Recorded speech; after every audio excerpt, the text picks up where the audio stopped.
Hey, ChevelleFactory fans, Nick here. I'm over at Ironworks Speeding Customs. I've got Paul here. This is his green 1970 Chevelle. Paul, before this Chevelle, tell me about this previous Chevelle that you had before this one. Well, my previous Chevelle was gold with the black stripes. It was a small block, but it was a clone. And it was a 70? It was a 70, yeah. Okay. It was a clone, but it was a really good looking one. You couldn't tell only because it had a small block. It was 4-speed. I did a lot of work to it. I did interior work, did exhaust, suspension, new control arms, did all that stuff. And then I lost it in Sandy. In the hurricane, right? I'm sorry? The hurricane, right? Yes, Hurricane Sandy. And it's kind of like beyond repair. It just completely got up over the dashboard. Yeah. And then everything was corroded on the inside instantly. So, yeah, so there's no so I had to get it. out of it. And then we spent, I'm going to say maybe almost 3 years looking for another one. And then I came across this one.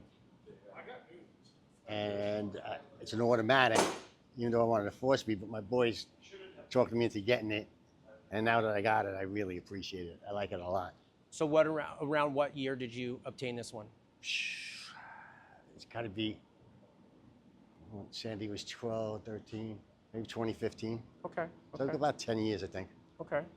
And so let's, like, this whole time since then, so that's what, about 10 years now that you've had it? Yeah.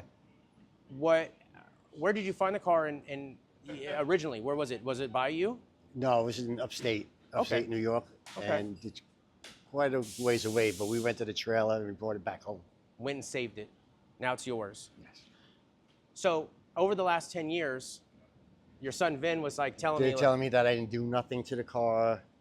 I don't drive it. I don't work on it. I don't do nothing. But I enjoy it.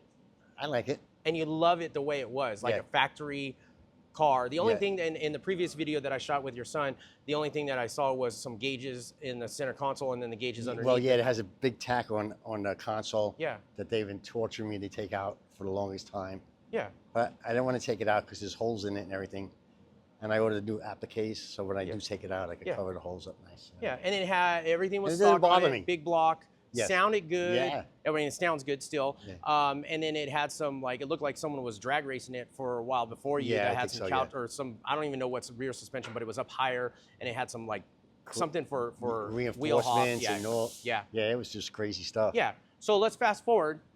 You start talking to your son, which is heavily into modifying vehicles, and he's like, hey, look, I got an idea. Let's do something with the car. I'm going to do this to your car. He was going to come to my house in New York.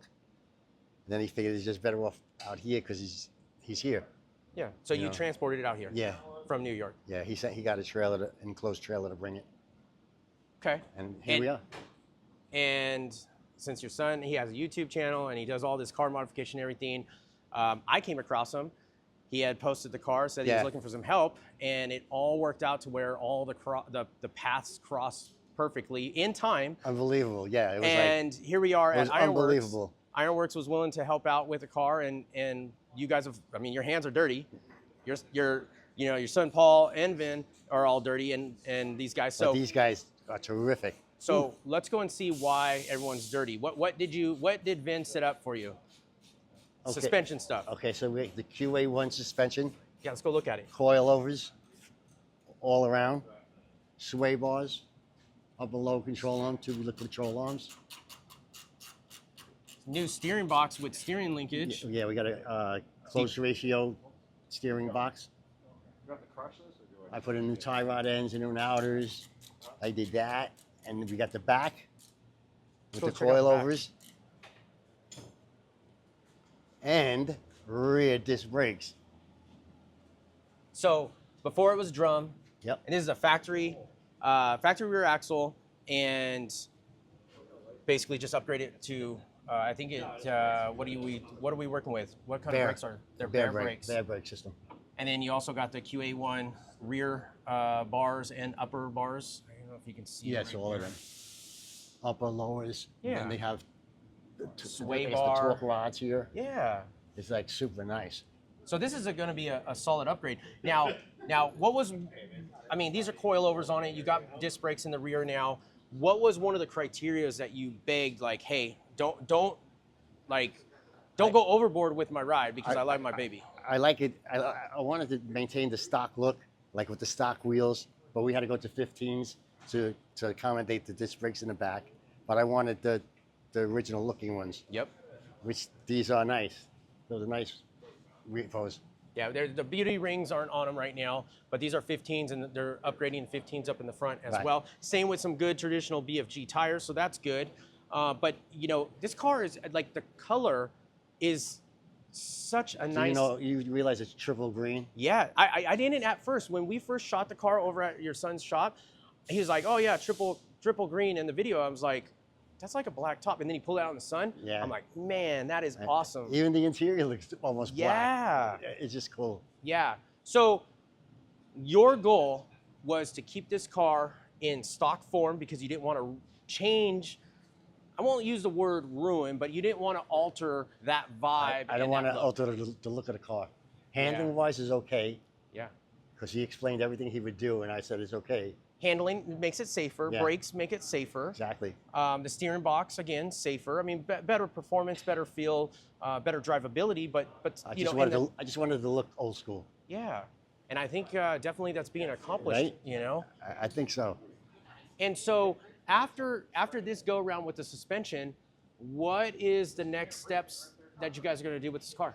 We're going to dump a 502 engine in there, and a new transmission. Yeah. A 4L80E. That's awesome. So you're because I want to take it on the highway. Oh, we're going to do air conditioning too. So let's talk about that real quick, because a lot of people really love the nostalgia of these cars.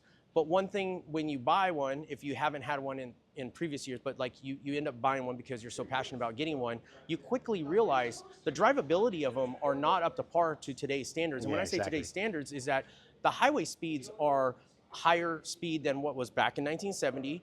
And that's significant because, you know, driving at 55, 60 miles per hour, this car is whining out at higher RPM. 50 miles an hour is doing 3,000 RPMs. Yeah. So for anyone that's out there that for the first time really wants to get a muscle car, you have to understand that some of these upgrades and everything are not like destroying the car, as in making them not original anymore, but you're actually if you do it correctly, you're actually enhancing it. Yes. So then you can enjoy the car even further. Absolutely. The drivability of it, yeah. You know, for me, when I heard the whole story from Vin, and I hadn't met you until, you know, this week, it's really awesome that you as a family, 2 sons and you, are out here doing this with your car. Yeah, I know. And so far away too. You had to fly out here. I know. Yeah. That's the only bad part, that he lives so far away, but yeah, we kind of get along pretty good too. Yeah. Do you think that the AC, like, do you have? I'm not familiar with the weather where you live. Is AC really a value for you? Yeah, somewhat. It'll make things comfortable. Are you the type of guy that's going to be driving around with your windows up? I like to drive with the windows wide open. Yeah. I do, especially on a nice day. Right. But sometimes I'm driving with the wife, and it's hot. Yeah. And it's uncomfortable. Yeah. So, you know. Yeah, and so this car is a factory AC car, so it's got the big AC condenser poking through the firewall and all that stuff. So in all theory, it's also not just for upgrading to an aftermarket AC unit. You're also going to clean up the firewall and make it a lot nicer for that new engine that's going in there. So that's going to be clean. Yes. Okay. Well, I really enjoy your time, like, telling me. I mean, obviously on camera we only shared so much, but we've had some time together talking about different things about the cars, a lot of things that we connect on, because I have a 70 Chevelle and I'm passionate about Chevelles as well. And we got to drive a car as well together in one of these new Legacy Series cars. We actually drove Glenn's car right there. That was nice. That was nice. So we're going to close this one out, but I just wanted to take the time real quick and just talk to Paul about the car and introduce the car to you guys. The car is on the rack, so obviously you can't get a full walk around of the car, but there is the other video that I previously uploaded with his son Vin over at Vin's shop, and you can see more about that car. Paul, really great meeting you. Great talking with you. Thank you very much. Thank you.